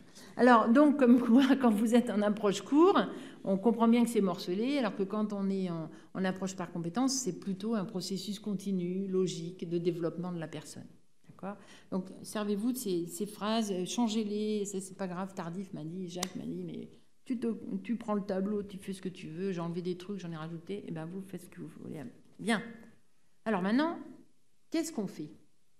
Il va falloir donc transformer notre institut. Comment on va s'y prendre? Alors d'abord, il y a 3 niveaux, vous êtes d'accord? Il y a 3 niveaux d'intervention. Premier niveau, c'est le niveau de la gouvernance. Ça, c'est les premiers. Il va falloir qu'il se fasse une réunion très vite. Comment on s'organise? Qu'est-ce qu'on fait? D'accord? Alors, ils vont donc inscrire les diplômes dans une démarche qualité, ce qui est probablement déjà fait ou en passe d'être fait. Ok? Je vous ai donné quelques lignes de repérage. Adopter une vision stratégique à l'égard de la qualité de la pédagogie. Je veux que mes collègues soient meilleurs dans leur activité pédagogique. Qu'est-ce que je mets en place pour y arriver? De quoi ils ont besoin aussi? Donc ça va être très transformant pour l'équipe de gouvernance. Okay? Et vous voyez, j'ai mis en outillant l'accompagnement au changement. C'est très important d'un point de vue psychologique d'accompagner les collègues. Parce qu'au début, il va y avoir des ratés, mais c'est pas grave, c'est pas grave. Et puis vous allez organiser des séminaires d'échange entre vous. Moi, j'ai fait ça et ça a super marché. Moi, j'ai fait ça, franchement, ça n'a pas marché. Ok, qu'est-ce qu'on peut faire ensemble? Peut-être on a des idées et tout, etc., etc. Des catalogues de formation auxquels on peut s'inscrire pour se développer. Etc., etc. Bien connaître vos publics. Quels sont les outils qu'on va vous donner pour que vous soyez à même de savoir quel est le profil de vos étudiants, qu'est-ce qu'ils viennent chercher dans vos formations, etc., etc. Parce que des fois, ce sont des publics très hétérogènes, où on se trompe complètement. On voit des petits micro-trottoirs et on se rend compte que c'est absolument pas ce qu'on pensait de nos étudiants. Donc ça aussi, comment vous allez outiller ça? Le deuxième niveau, c'est le niveau des gens qui sont responsables dans l'Institut. Il y a des responsables de mention, de diplôme, de formation, de ce que vous voulez. Ces gens-là, ils sont responsables. Peut-être même ils ont une prime. Mais est-ce qu'ils sont professionnalisés sur cette responsabilité? Est-ce qu'ils sont là parce qu'ils avaient besoin d'une ligne dans leur CV pour leur promotion? Oh, c'est pas bien ce que je dis, hein. Ou est-ce qu'ils sont là parce que vraiment ils ont envie de faire bouger, d'animer une équipe et de faire en sorte que ça marche? Ok? Donc ça, c'est vraiment des questions à se poser. Et donc ceux-là, eh bien, ils doivent bien maîtriser tout ce qui relève de leur responsabilité. Et donc il faut les accompagner aussi, il faut les aider. Parfois ils le savent déjà tout ça, mais souvent ils ne le savent pas, hein. Et il y a des petits jeunes des fois qui sont là, oh ben moi je veux bien prendre la responsabilité de ce master par exemple. Bon, c'est un super chercheur et tout, mais en fait, il n'a jamais géré aucune formation. Il ne sait pas trop. Puis les collègues, peau de vache, ils vont en profiter pour le rouler dans la farine et tout. Bon, on s'en fout, c'est lui, il se débrouille. Ben non. Moi, en tant qu'équipe de gouvernance, je vais faire en sorte que ça ne se passe pas comme ça et que les collègues soient bien, d'accord, et soient capables d'animer l'équipe. Donc, on va faire ce qu'il faut pour ça. Voilà. S'approprier les cadres de certification, les référentiels, ou les faire travailler, hein, suivant le cas, travailler à l'accès à l'apprentissage tout au long de la vie, le portfolio, les méthodes de pédagogie active, l'hybridation, comment je vais faire en sorte... Parce que là, maintenant, si vous ne développez... Si vous ne développez pas l'hybridation dans votre institut, il y a un problème. D'accord? Vous comprenez bien que plus vous allez multiplier les modalités pédagogiques et plus vous avez de chances de faire réussir vos étudiants. Parce que vos étudiants, ils aiment bien travailler avec le numérique. Ils n'aiment pas travailler avec le numérique, donc il faut mixer les choses. Les collègues, il y en a qui sont là à l'aise, d'autres pas. Et il y a des trucs à distance, en présence. Même si c'est une formation diplômante en présence ici, il n'y a rien qui vous empêche de faire des trucs à distance. Il faut que vous soyez flexible, que les étudiants, s'ils ont envie de travailler à 2h du matin, ils puissent le faire. Donc est-ce que vos plateformes le permettent, etc., etc. Bon. Donc il faut faire de l'hybridation. S'assurer de la bonne connaissance des publics, j'ai déjà dit, et prendre en compte la démarche d'évaluation par les étudiants pour être dans un processus de qualité. Alors ça, c'est un poster que vous pouvez prendre, que moi j'ai adapté à partir de tuning, j'ai eu plusieurs vies, hein, quand j'étais expert de Bologne, mais aussi quand j'étais présidente de l'Association nationale Promotion, etc., etc. Et ça, on l'a trituré dans tous les sens. Bon, c'est pour vous dire que votre formation, elle est montée autour d'un processus de qualité. Cette qualité, c'est un processus dynamique, il n'y a rien de figé, et qu'il faut faire les choses dans le bon ordre. Donc quand vous allez définir le profil du diplômé, vous le faites de manière cohérente, et puis vous allez ensuite concevoir le programme et très vite décider de comment vous allez pouvoir certifier les compétences que vous allez afficher comme objectif du programme. Et c'est seulement après que vous allez monter vraiment le programme dans le détail. D'accord ? Il faut d'abord tomber d'accord là-dessus. Alors pourquoi ? Parce que si vous réfléchissez d'emblée à comment vous allez évaluer les choses, ça va changer complètement les activités que vous allez mettre pour faire développer ces compétences. Donc mettez bien les choses dans le bon ordre. Parce que souvent, qu'est-ce qu'on voit ? Et là, ça ne marche pas. C'est, on a des objectifs, on monte la formation, et après on réfléchit, bon, alors comment on va démontrer ça ? Et c'est là qu'on est bloqué. Et là, on n'y arrive pas. Et on a fait tout un boulot avant qui va passer à la poubelle. C'est quand même dommage. D'accord ? Donc réfléchissez bien avant de faire. Et puis, le processus d'évaluation par les étudiants, hein, toute cette partie-là que j'ai mis en vert, moi, là, c'est important parce que ça montre aussi qu'il faut faire des allers-retours et que tout ne peut pas être figé dès la première année. Donc, s'il faut une procédure super lourde pour faire passer le fait que vous changiez 2 heures d'enseignement ou une virgule à votre maquette ou je ne sais pas quoi, c'est pas possible, vous allez vous épuiser. Si vous passez en approche par compétence, vous passez en mode agile, flexible. C'est pas rigide, sinon c'est pas possible, on n'y arrive pas. Ok ? D'accord ? On n'est pas non plus sur un système binaire 1-0. C'est de l'analogique. On y va progressivement et on vérifie à chaque fois qu'on y va bien. D'accord ? Ça ne peut pas être du 1-0. Et le 3e niveau de transformation, c'est quoi ? C'est tout le monde. C'est tout le monde. C'est même les agents de service, parce que les agents de service, il faut qu'ils comprennent pourquoi vous voulez les tables positionnées comme ça, pourquoi vous voulez un tableau ici, pourquoi il vous faut des prises là, pourquoi il faut la lumière qui puisse s'adapter, pourquoi il faut des rideaux ou il ne faut pas de rideaux, etc., etc. Il faut que tout le monde soit mis autour d'une table à un moment et comprenne ce qu'on cherche à faire. Donc la division immobilière, elle est mouillée dans le truc, la DSI, elle est mouillée dans le truc, tout le monde sait. Il faut expliquer cette transformation. Il faut dire comment je facilite la vie aux enseignants-chercheurs. Donc il faut tous tomber d'accord, donc c'est un deal. Hein ? Mais attendez, hein, les gars, c'est tout le monde est responsable, il n'y a pas que la gouvernance, c'est tout le monde. Tout le monde apporte une pierre à l'édifice. Allez, donc tout enseignant-chercheur de la maison et les personnels d'appui doivent s'approprier le référentiel de compétences pour construire la vision du diplômé, savoir qu'est-ce qu'on a comme diplômé dans cette école et de quoi on a besoin. S'assurer que les compétences sont bien développées à travers le cursus de formation, avec des temps pour apprendre, maîtriser, et puis mobiliser, faire vivre toutes ces ressources. Ok ? Bon, voilà. Évaluer les résultats d'apprentissage, on l'a dit. Donc ça veut dire qu'il y a des temps où les étudiants vont faire de l'auto-évaluation. Il y a des temps où ils vont pouvoir être évalués par leurs pairs, parce que c'est très bien de demander aux autres étudiants de la promo, qu'est-ce que tu penses des compétences de ton pote? Vous travaillez en groupe projet. Est-ce que pour toi, ton collègue, il a bien maîtrisé, enfin, il a bien acquis cette compétence et voilà, ça aide aussi un peu à débusquer ceux qui vivent sur la communauté, hein, et ça évite qu'ils se plantent après l'examen, mais parce qu'ils sont obligés de s'engager, d'être responsables. Ça, je peux vous dire, chez les psychologues, ça a changé beaucoup de choses. Ok ? Ça marche très très bien. Donc, évaluation par les pairs, évaluation par les professionnels qui interviennent dans les formations, etc. etc. Et puis, qu'est-ce que c'est qu'une certification? D'accord? Une validation, ok, mais une certification. Donc, mettre des choses sur les mots qui ont une vraie valeur. Voilà, donc travailler sur ces évaluations.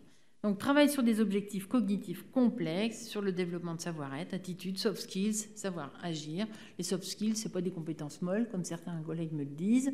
C'est tout simplement les compétences, on va dire, comportementales, émotionnelles. Comment on va être capable d'avoir des savoir-être adaptés aux situations. C'est plutôt ça, les soft skills. Et puis en français, on ne dit pas compétences dures et compétences molles.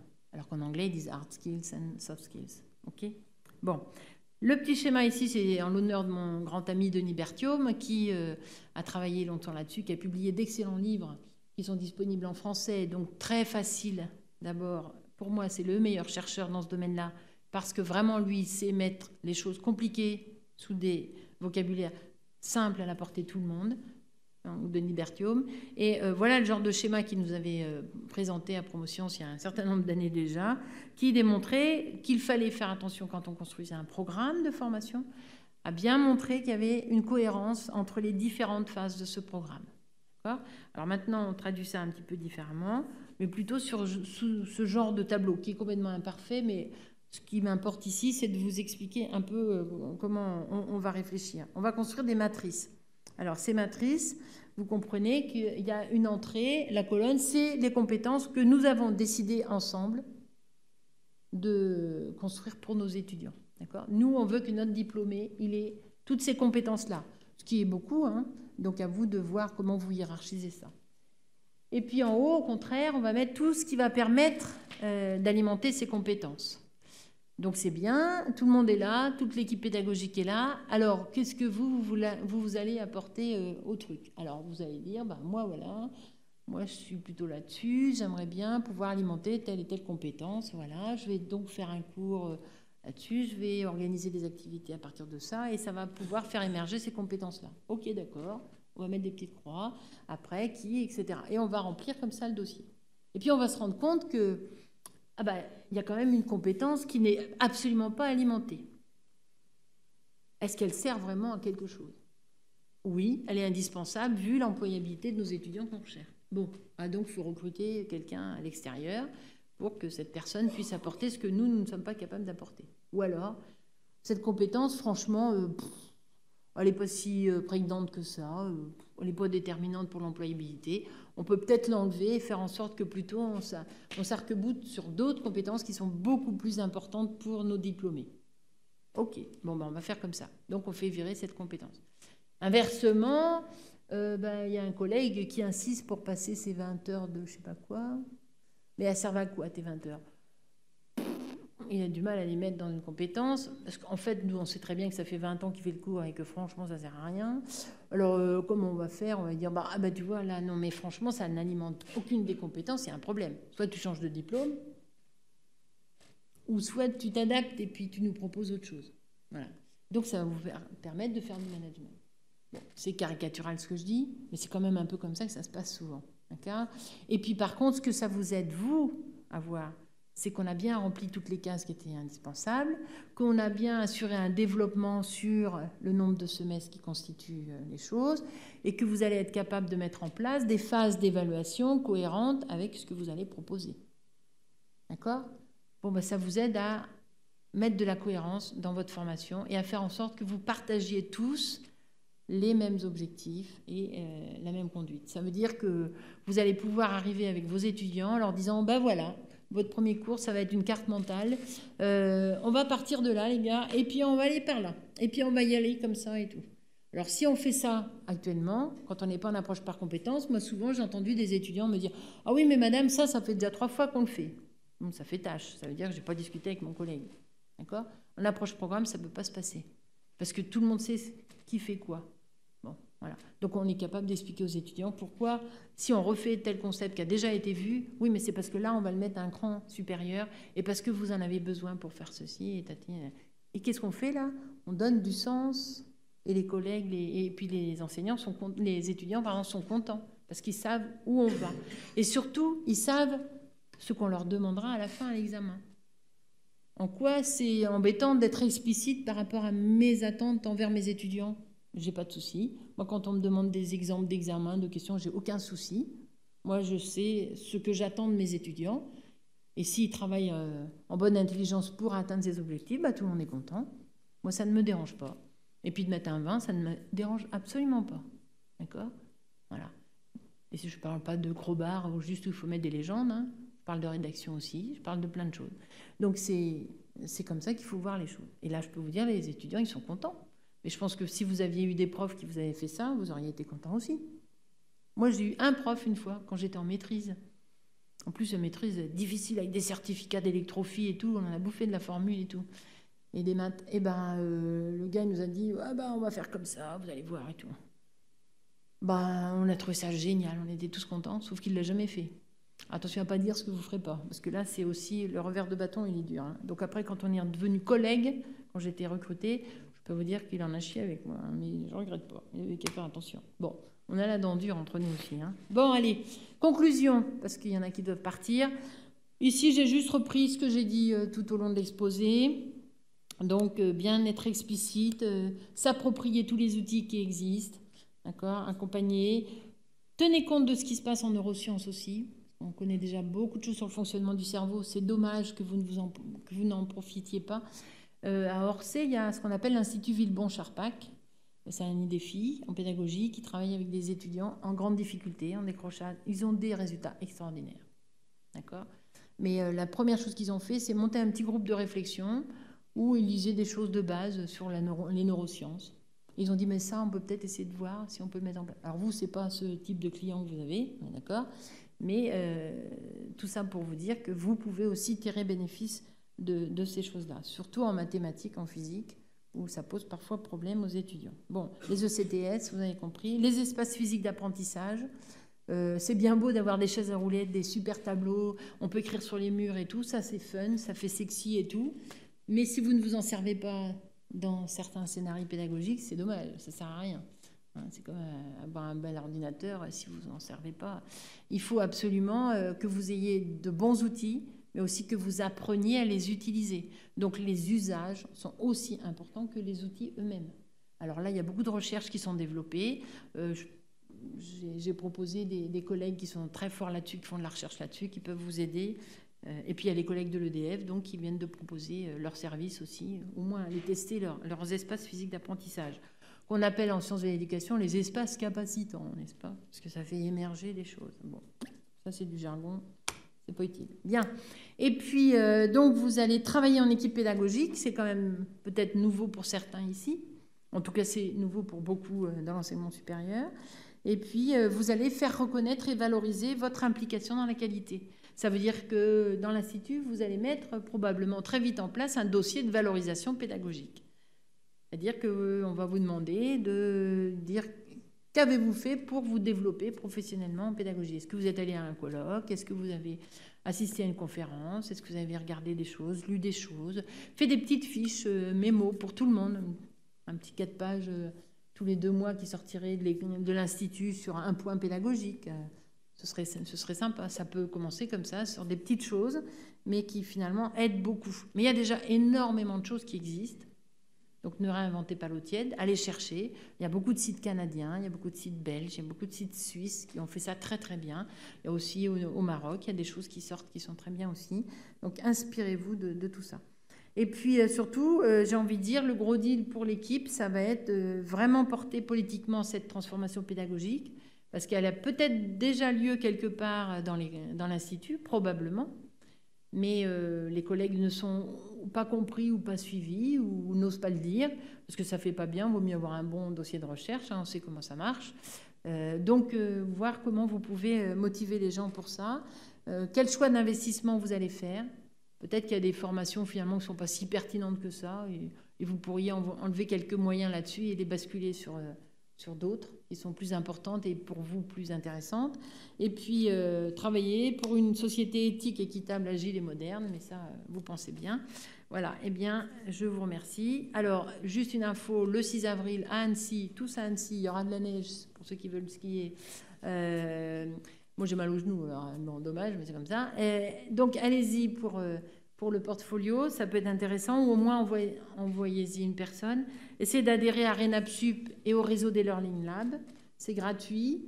Et puis, on apprend plein de choses, on échange plein de choses, on met en commun les choses. Et puis, répondez aux appels à manifestation d'intérêt, si vous pensez que vous pouvez le faire. L'AMI 2018, qui est sur le site du ministère, on vient de repousser la date de dépôt des dossiers, ça va jusqu'au 10 avril. Donc, si vous avez encore envie de le faire, vous pouvez le faire. On vous suit, on vous accompagne. Et puis, bonne chance à tous. Voilà. Et moi, je suis disponible par mail. Vous avez mon mail. Et puis, on peut se revoir à une autre occasion. Voilà. Je vous remercie de votre attention, en tout cas. Merci.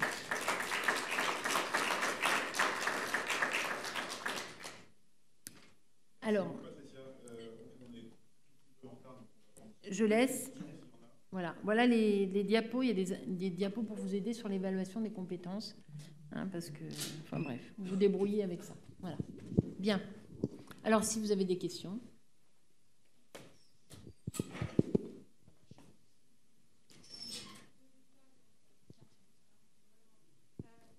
Vous avez mentionné Learning Lab, la différence avec les Fab Labs.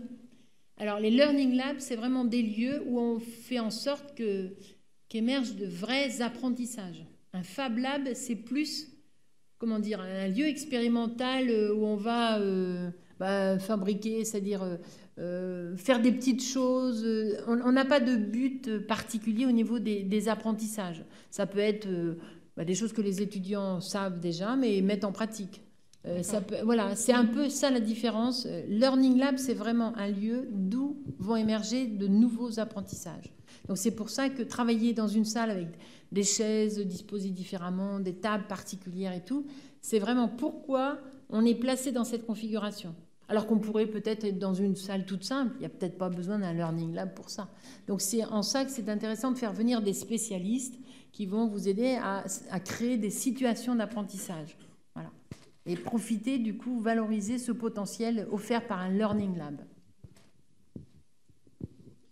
Madame Bonafous, qui prépare la conférence de Bologne, et vous-même dans votre présentation, vous ne citez pas ou plus les ECVET. Où est-ce qu'on en est de l'expérimentation ECVET? Bonne question. Quand j'étais expert de Bologne, on en a souvent parlé. En fait, on n'en parle pas. Et dans les commissions interprofessionnelles, non plus pour l'instant. Donc, il faut voir un peu ce que ça va... Comme on va parler beaucoup des compétences, normalement, ça devrait sortir à un moment ou à un autre dans les discussions. Donc là, je ne sais pas. Mais c'est un peu compliqué, on va dire. Je ne sais pas. Là, je ne peux pas vous répondre. Joker, je ne sais pas. Je ne sais pas quelle orientation sera prise, donc je préfère ne pas vous répondre des choses qui seraient fausses. Ok, une autre question sur le langage, puisque c'est une grosse difficulté. Nous, on a essayé de se caler sur le langage qui a été adopté par la CNCP, puisque pour les formations diplômantes, on a le RNCP, pour les formations continues, on a l'inventaire de la CNCP, et on a du mal à trouver des vraies définitions explicites, illustrées. Voilà. Est-ce qu'on peut s'appuyer ou pas sur la CNCP? Vous pouvez vous appuyer sur la CNCP. Je connais bien Brigitte Bouquet, d'ailleurs, il n'y a pas de problème.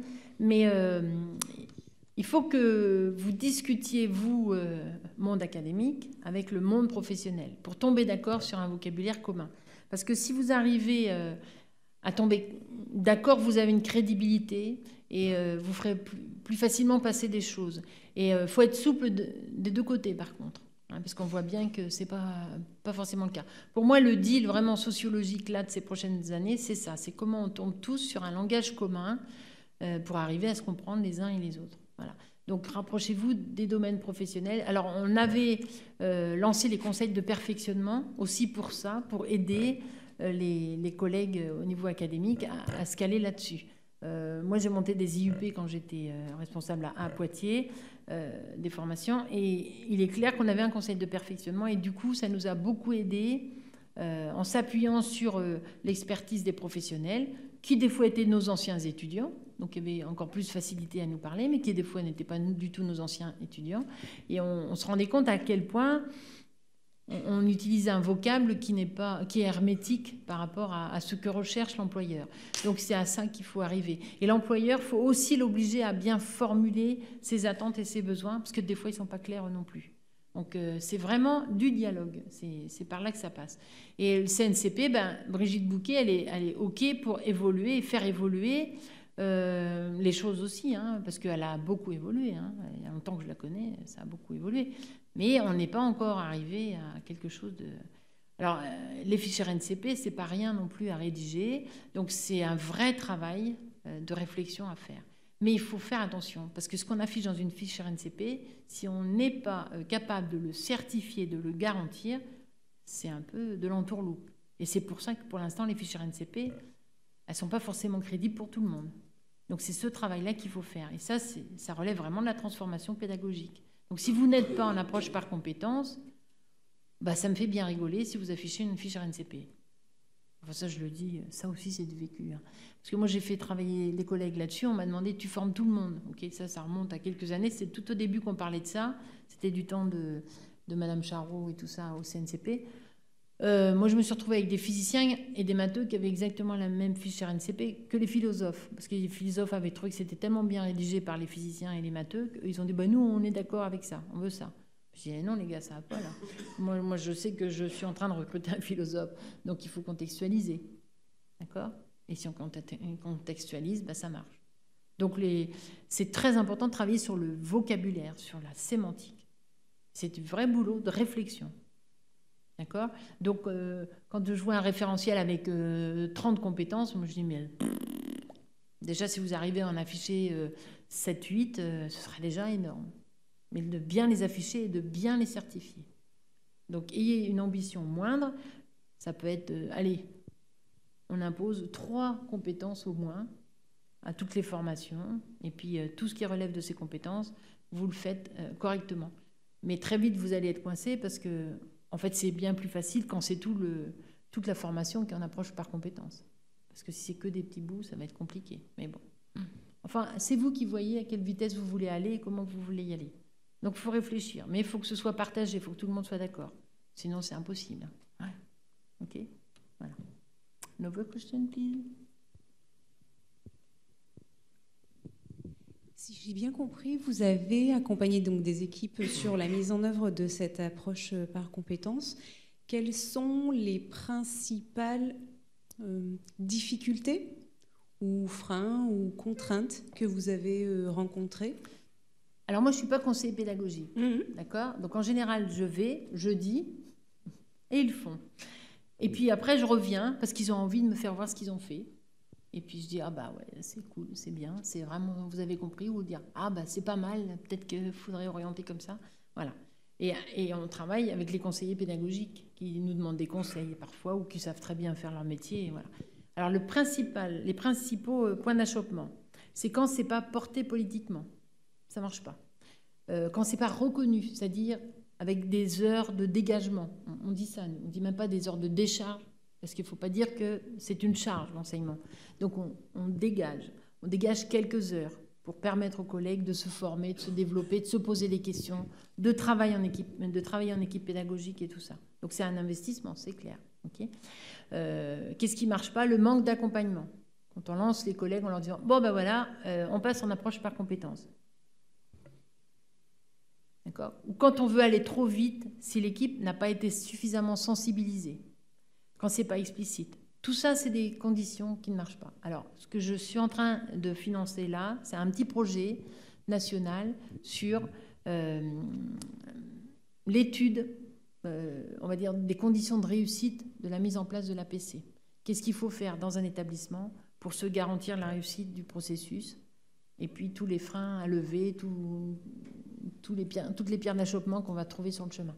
Donc j'essaye de faire ça pour justement le modéliser, pour essayer d'aider un peu. Mais il n'y a pas de recette miracle. C'est-à-dire que chaque établissement a sa propre culture. Les collègues dans une équipe ont leur culture.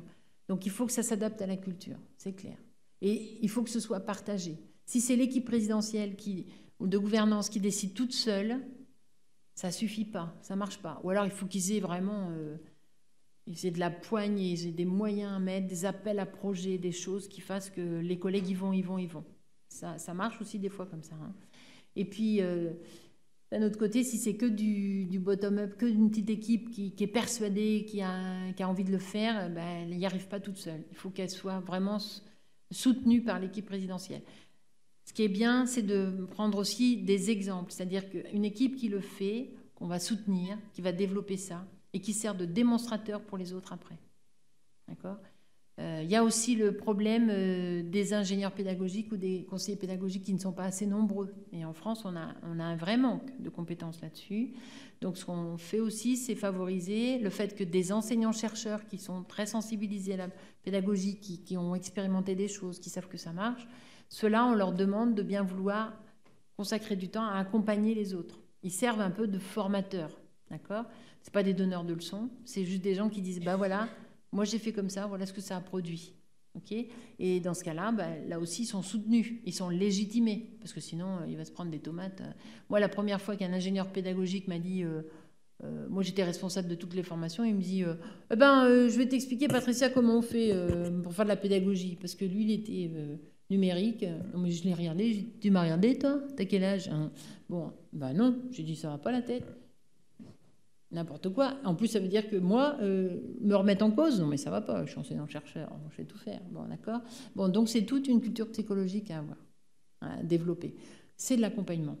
Il faut de l'accompagnement, c'est tout. Il faut montrer, amener les gens à dire, bon, comme je fais, peut-être que ça colle plus trop et que c'est plus trop comme ça qu'il faudrait que je fasse, il faut que j'évolue. Donc comment on fait pour que j'évolue ? Et on m'aide comment ? Et on n'est pas dans le jugement. On n'est pas dans le jugement. Ça vous suffit comme... voilà. Mais il y a des choses qui marchent très très bien parce que les gens sont derrière et tout le monde... Il y a des réunions, mais ce n'est pas une réunionnite aiguë, voilà, c'est vraiment des réunions avec des objectifs et on se dit, on fait 1 heure de réunion, ce n'est pas 2 heures, c'est 1 heure. D'accord ? Donc il n'y a pas d'alarme incendie en plein milieu et tout, c'est 1 heure. Voilà. Okay ? Donc voilà, il faut avoir des objectifs précis, les partager, et puis être explicite. Communiquer. Tout, ce que vous faites, ça doit être accessible. Et ça doit être connu des étudiants. Parce que les étudiants vont vous soutenir et vont même vous botter les fesses parce qu'ils ont envie que vous alliez plus vite. D'accord ? Ils ont envie de participer aussi. Et ça, c'est un vrai plus. Vous vouliez poser une question ? Ah, bon, dommage.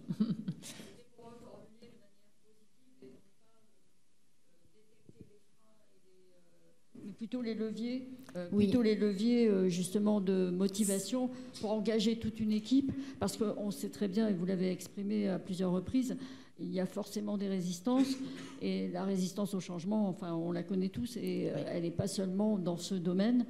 Et c'est comment, de votre expérience personnelle, dans quel contexte on a pu voir toute une équipe s'engager, quels étaient les leviers vraiment qui ont fait que toute une équipe s'est engagée dans ce processus ? Alors, l'essentiel, c'est la reconnaissance. Ça veut dire qu'on reconnaît que vous passiez peut-être un petit peu de moins de temps à la recherche. Donc, l'équipe de gouvernance va faire en sorte que vous n'y perdiez pas. D'accord ? On va faire en sorte que ce soit quelque chose de collaboratif, groupe, que vous ne soyez pas stigmatisé, parce que vous savez très bien, souvent, on dit « Ah oui, mais celui-là, il est bon en péda, mais il est nul en recherche. » D'accord ? S'il fait de la péda, c'est qu'il n'est pas bon en recherche, ou vice-versa. D'accord ? Et on a des tensions à vivre, on est écartelé entre ces deux mondes-là, où le chef de labo dit « Oh, t'as des manips à faire et résultat, et la publi n'est pas sortie encore et tout. Puis d'un autre côté, le directeur du département disciplinaire qui dit « Ouais, mais là, regardez, l'évaluation est mauvaise avec les étudiants et tout, et il y a un problème, on n'aura pas de poste cette année, etc. etc. » Donc tout ça, il faut gérer toutes ces tensions en même temps. Donc comment on fait pour motiver nos collègues à aller là-dedans? Mais si vous le faites, vous verrez que ça fait tellement plaisir, les étudiants sont super contents, que vous êtes super contents, et vous ne prenez plus le chou quand vous arrivez en cours en disant « Est-ce que je vais arriver à faire passer le concept ?» Et puis on n'a plus la couverturite, qui est une maladie extrêmement grave, où on veut absolument couvrir toutes les notions, tous les concepts, mais ça ne sert à rien, parce qu'il y en a partout. On peut aller chercher ça n'importe où. Il y a d'excellents livres qui existent maintenant. Et puis sur Internet, il y a aussi de très mauvaises choses, mais de très bonnes choses aussi. Donc les étudiants, de toute façon, ils n'ont pas besoin de vous pour ça. Ils ont besoin de vous pour médiatiser tout ça, pour l'apprendre, pour le comprendre, et puis le mobiliser, voilà, et l'utiliser. Donc la couverturite, c'est dépassé. Ça n'a pas de sens. Par contre, être capable de dire aux étudiants, vous avez l'examen demain, mais vous prenez tout ce que vous voulez, vous avez droit à Internet, tout ce que vous voulez comme document, parce que l'exercice, il est posé de telle manière qu'on fait appel à leur intelligence et pas autre chose. Bah, c'est génial. Et puis là, il n'y a plus de problème de triche et tout le bazar. On gagne tellement d'heures après de discussion et tout. Franchement, c'est un investissement au départ, mais c'est un gros gain très très vite. Voilà. Donc là, sachez qu'il y a des universités, des grosses, qui y passent complètement. Hein. Ça bouge beaucoup. Il y a beaucoup de services de soutien à l'enseignement qui sont mis en place. Il y a beaucoup de choses qui y bougent, vraiment. Et moi, je suis super contente parce que finalement, il n'y a pas eu plein d'argent qui a été mis là-dessus, plein d'injonctions, puisqu'on n'est plus dans l'injonction. Et pourtant, ça se fait, ça se transforme, ça marche. Donc, c'est très bien. Voilà. Ok, bonne chance, bon courage.